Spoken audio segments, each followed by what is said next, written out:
大家食咗飯未啊？唔係，大家買咗鞋未啊？講緊 AJ11啦，乜仲有人買咩？搵埋 Lisa 代言都搞唔掂啊！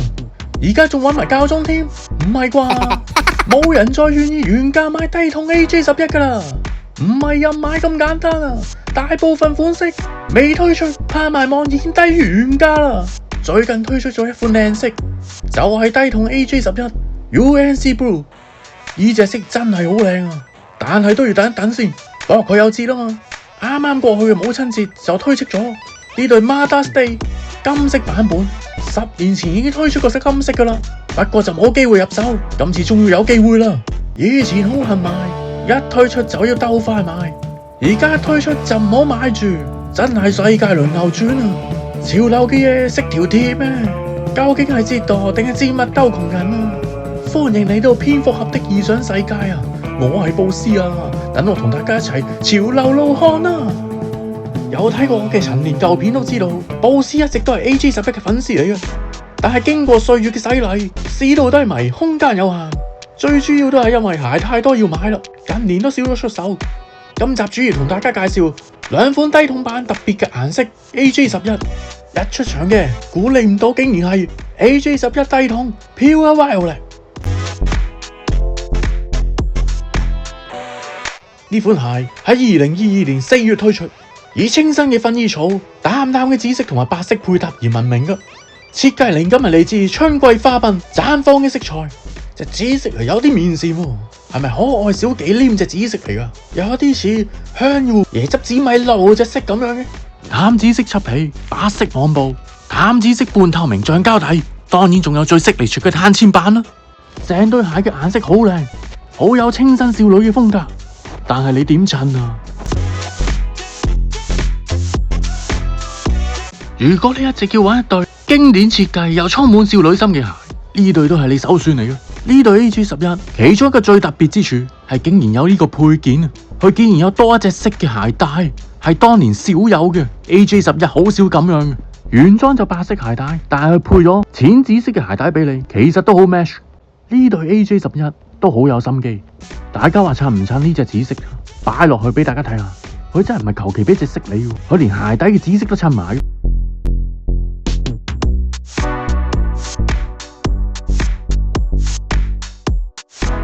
呢對低筒 AJ11 撇除顏色，佢比起其他款式嘅 AJ11 低筒呢，係更加有心機整嘅。你諗下，好多時唔同嘅 AJ11 低筒，甚至乎高筒，好多時都係求其俾隻顏色嘅底你，佢係冇諗過點樣 match 翻鞋身嘅皮啊。但係呢對又唔同啦，呢對佢真係有諗過，有設計過，影翻幾張衫同翻嚟試着再講。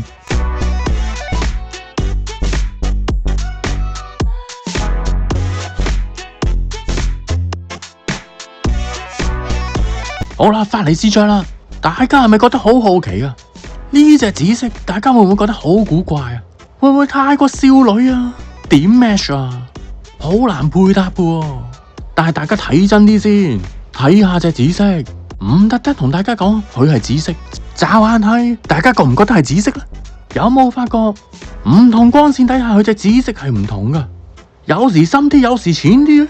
呢個就係淺紫色嘅好處。喺光線充足嘅情況下，乍眼睇落佢有啲似淺灰色嘅。我當年入手嘅其中一個原因係因為呢隻色夠偏門，佢翻出嘅機會率比較低。第二個原因就係因為解救又多一對嘅。哦，咁大家都知道點解啦，因為呢隻色係關獎嘅配色嚟噶嘛，批文都唔使申請。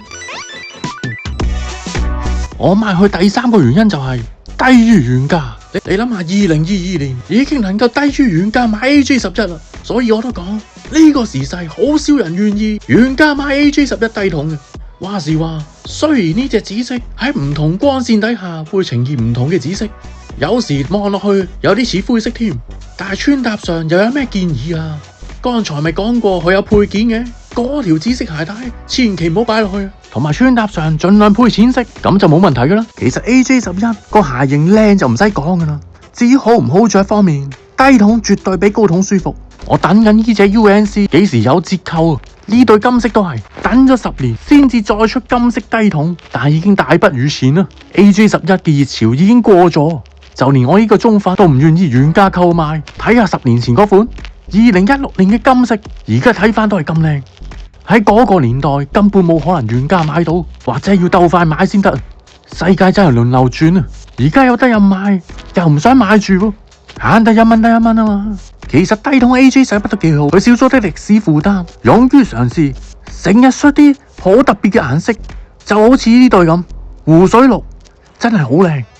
仲有粉紅色添，好似糖膠咁款，好似食緊糖咁。有時見到波鞋試到咁差，咁容易入手，都想入晒所有顏色佢。無奈資源有限，空間有限，最緊要係咩？中意 AJ11啫，唔代表其他波鞋唔中意噶嘛。有要買 AJ11，有要買其他波鞋，邊買得晒啊？講翻呢對橙色，當年炒到好貴啊，雖然而家都唔平，所以我話 AJ11低筒顏色真係好繽紛，比起高筒選擇真係好多。好啦，等我介紹埋另一款特別少少嘅顏色，就係 Concourse Catch 深藍色。嚟個簡單嘅對比，睇下呢對 Pure Violet。嗱，頭先講咗啦，佢鞋底係紫色配翻去漆皮嘅，而白色嘅鞋身咧就係網布質地嘅，摸落去鞋手嘅。呢對深藍色咧，鞋底咧唔係 cream 色嚟噶，原本係淺藍色嚟噶，不過着得耐開始有啲泛黃啦。呢個亦都係 AJ11嘅死症嚟嘅。而佢白色嘅鞋身咧，摸落去係滑噶，因為唔係網布嚟嘅，係皮嚟嘅，仲好軟添，係靚皮嚟嘅。呢款鞋喺2020年7月推出，嗰陣時好當炒㗎。嗱，對比下呢兩對，啲質地差好遠㗎。嗱，睇下個鞋舌位 ，Concourse Catch 係靚皮嚟㗎，摸上手啊，仲好舒服添。呢款藍色點解當年咁當炒呢？除咗仲係 AJ11未沒落嘅時代之外，咁係因為食正咗 AJ11 25週年。再加上佢設計靈感就係嚟自 AJ11 始創人阿天卡薩嘅原始手稿，相傳佢喺佢嘅手稿上係油咗呢隻藍色上去嘅。不過唔知咩原因定係咩技術問題，喺90年代推出嘅 AJ11 Concourse 最後係變咗黑白色嘅啫。AJ11 外形靚嘅，舒適度就一般。不過最令人卻步嘅始終都係原價太貴，就算人哋唔着一啲好舒服嘅老爹鞋、跑鞋，佢哋都情願着 Adidas 啦、Puma 嗰啲復古鞋啦，因為原價真係平好多嘛。試問仲有幾多波鞋愛好者會咁堅持，成日都着翻 AJ 嘅咧？究竟 Nike 同埋 Air Jordan 橫霸咗波鞋幾十年，嚟緊嘅命運會係點嘅咧？講開紫色 AJ11，好似有對高筒喺市面上從來冇出現過嘅，香港係咪冇得買嘅咧？大家知唔知呢款係咩嚟㗎？